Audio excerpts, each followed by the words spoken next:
السلام عليكم ورحمة الله وبركاته. أعزائي الأفلامانجية في كل مكان، كل سنة وانتم طيبين بمناسبة شهر رمضان الكريم. النهارده مش هراجع لك مسلسل رمضان في الحلقة دي، أنا هراجع لك الحلقة الأخيرة من مسلسل بيكي بلندر، الجزء الأخير اللي هو الجزء السادس. وزي ما احنا شفنا في الخمس حلقات اللي فاتت اللي أنا راجعتهم، ممكن تلاقيهم على القناة برضو. الحلقة الخامسة خلصت على إن تومي رجع يشرب من تاني وخلاص هيرجع لطبيعته الوحشية، وشفنا إن مايكل في السجن خلاص هيخرج من السجن، وكان في نيته إن هو يموت تومي عشان ياخد حق أمه اللي هي بولي. فيلا بينا كده نبدأ في الحلقة دي بسرعة عشان الحلقة دي كانت حماسية جدا جدا، والحلقة الأخيرة في المسلسل العظيم جدا بيكي بلندر. اشترك في القناة بس كده الاول عشان تشوف الحلقات الجايه، وفعل الجرس وخلي الجرس على اشعار الكل عشان يوصلك كل جديد وتشوف كل الحلقات اللي فاتت والحلقات الجايه. واكتب لي كومنت كده قول لي في رايك في الحلقه دي والحلقات الجايه.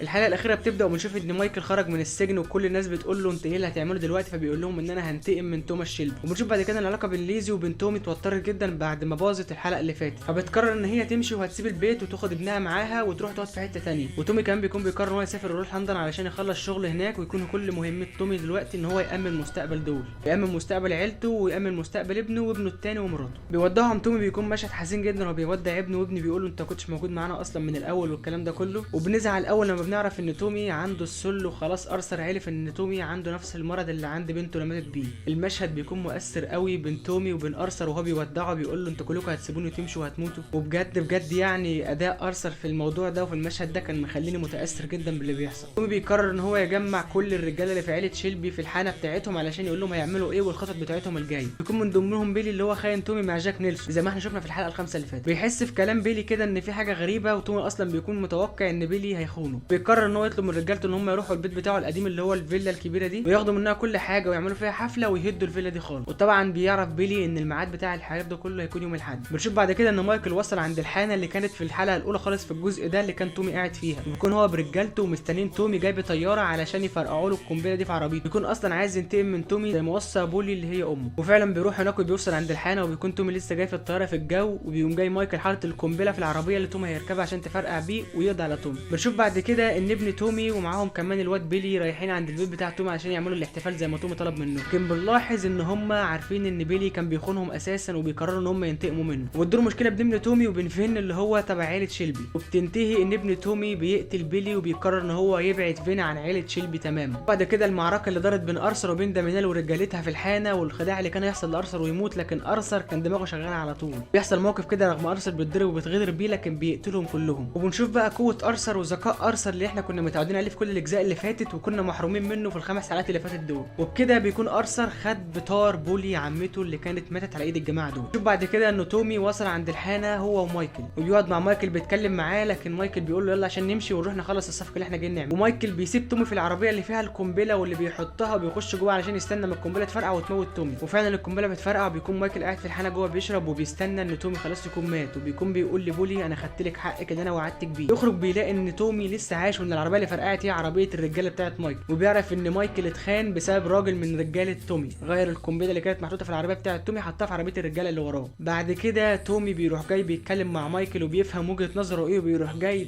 ضربه بالنار في دماغه وبيقضي على مايكل، وبكده نكون احنا قضينا على مايكل وقضينا على الجماعه اللي قتلوا بولي. بيروح تومي بعد كده بيته القديم تماما اللي هو كان في الجزء ده وفي الاجزاء اللي فاتت كلها، وبيملاه ديناميت على اخره، وبيطلب من الرجاله بتاعته ان هم يدوسوا على الديناميت ويفرقعوا الديناميت، والبيت كله بيتنسف تماما كانه ما كانش موجود هنا في بيت. وكده بيكون تومي قضى على كل ذكرياته القديمه وكل الاوراق المهمه اللي هو كان شايلها في البيت ده. كمان بنشوف ان تومي مجمع عيله شيلبي كلهم اللي فاضلين من العيله الكبيره دي كلها، وقاعد في ارض ريفيه، والارض الريفيه دي بتكون هي بتاعته واشتراها بفلوس كتير جدا، وبيكون كده مأمن مستقبل العيله. بيقول لهم الارض دي هتكون بتاعتكم، ابنوا فيها وازرعوا فيها وهنفضل نعيش مع الخيل والحصنه. بيكون تومي كده امن المستقبل بتاعه وبتاع عيله شيلبي كلها، وبيوصي كل واحد فيهم على حاجه مهمه جدا يعملها علشان يفضل يعيش في حياته الجايه كويس. بيودعهم تومي واحد واحد، وبيودع ابنه وبيودع اخته ايدا اللي هتكون هي ماسكه بداله في السياسه بتاعت عيله شيلبي. قرر تومي ان هو يسيبهم ويمشي ويروح يقعد في حته بعيده لوحده، وده كان هدف تومي من اول الحلقه دي. وفعلا تومي بيروح يقعد في حته ريفيه كبيره جدا، ارض خضراء ما فيهاش اي بني ادم غيره. تومي بيلعب رفه كده على روحه اللي هو انا هلعب رفه، لو طلعت ملك هموت نفسي، طلعت كتابه مش هموت نفسي. فمتخيلين واحد اصلا بيلعب ملك وكتابه على حياته بيع الدنيا. فعلا بنشوف ان تومي داخل جوه في العربيه اللي هو كان واخدها معاه للمكان ده، وبيحط كل الحاجات اللي خاصه بيه وكل صور عيلته، بيقوم جاي سايبها وخارج وبيمسك المسدس عشان يضرب نفسه، لكن بيسمع صوت بنته روبي جايه بتنادي عليه من بعيد. بيروح تومي عليها وبيجري عليها وبيحضنها وبيفكر نفسه ان هو مات وراح لها هناك لكن بتقول له انت يا بابا مش عيان وبابا ما فيكش حاجه، انت كويس. بتقول له ان انت مش مريض وان انت تمام وما فيكش اي حاجه وما عندكش مرض السل ولا حاجه، لكن هو بيقول لها انا تعبان زيك وهموت زيك بالظبط. لكن هي بتقول له لا، انت روح ولع الولعه بتاعتك واقعد زي ما انت وحياتك هتفضل ماشيه تمام، انت مش هتموت دلوقتي. فعلا تومي بيروح يولع الولعه، لكن بيبص في الجرنان بيشوف ان الصوره بتاعت فرح موزلي فيها الدكتور بتاعه اللي كان بيقول له انت هتموت قريب بمرض السل، وان الدكتور ده خليه يعمل اشاعات قد كده والاشاعات كلها بتثبت ان هو عنده المرض ده. تومي لحسن الحظ بيكون جنب البيت بتاع الراجل ده اللي هو الدكتور، وبيروح وبيعرف منه ان هو كان بيخونه علشان يموت نفسه. وتومي بيقول له جمله كويسه قوي، بيقول له انتوا كلكم عارفين واجتمعتوا على راي واحد ان محدش يقدر يموت توماس شيلبي غير توماس شيلبي. وبيكون تومي كده عرف مين اللي كان بيخونه وعرف مين اللي كان ليه هدف ان هو يموت، ان بجد محدش كان يقدر يقتل توماس شيلبي غير توماس شيلبي فعلا. بيعرف تومي ان هو خلاص كده حياته هتكون تمام وما فيهاش مرض ولا عنده السل ولا اي حاجه.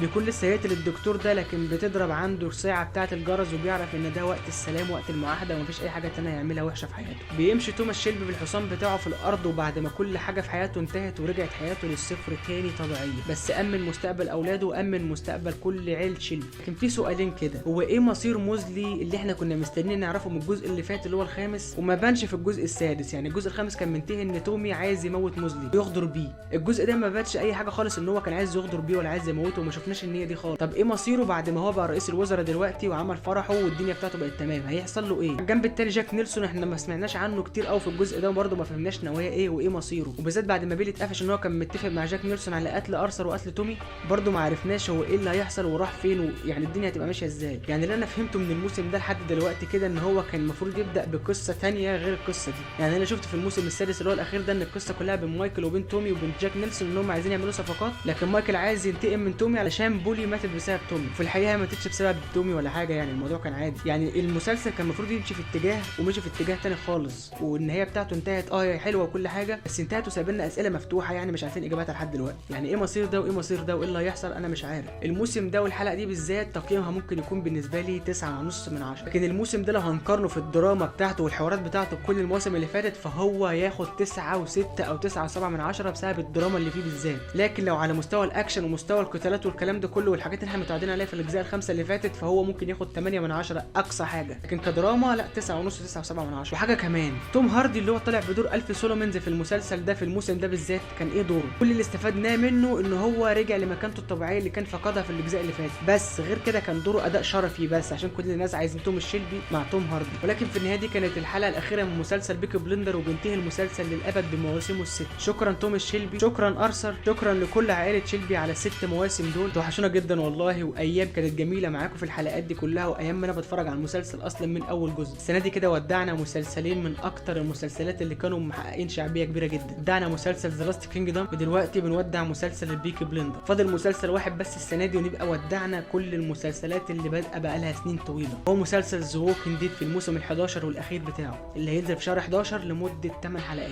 كل حلقه النهارده خلصت افلامنجيه ومعلش على ده اللي انا فيه ده، انا تعبان ومتضايق برضو ان المسلسل ده خلص لان كان مسلسل من اقرب المسلسلات لقلبي. لو انت لسه ما اشتركتش في القناه فاشترك في القناه وفعل الجرس عشان يوصلك كل الحلقات الجايه الجديده، واستنى فيديوهات رمضان ومسلسلات ومراجعات الافلام الجايه ان شاء الله. اشوفكم على خير افلامنجيه ورمضانكم كريم، سلام عليكم.